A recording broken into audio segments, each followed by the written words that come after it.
Hi there, welcome back to the channel.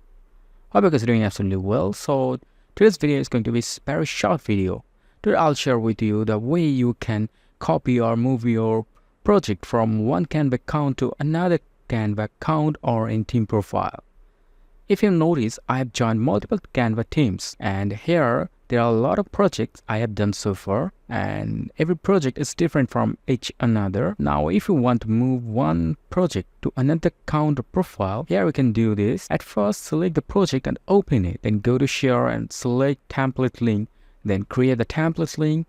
Now copy the link and go to your another Canva profile, and then log into your another Canva account where you want to keep your project. Now in the URL bar here, paste the copied link and hit enter.